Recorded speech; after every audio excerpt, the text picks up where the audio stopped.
The heavy-duty hand tool comes in two parts, a main body assembly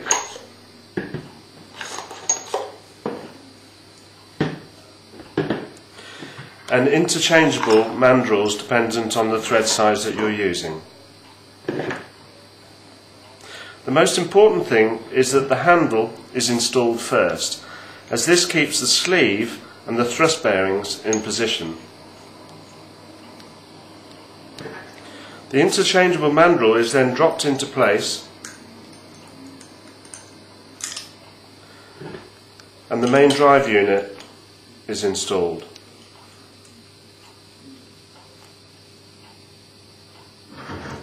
This is a hardened steel cap, and the blind rivet nut then seats on that knurled section.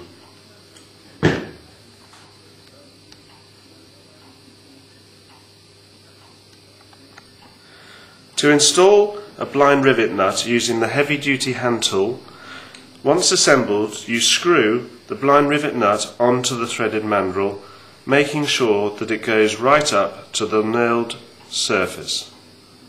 You then place it through the sheet metal, and then using the handle you then start to set the rivet.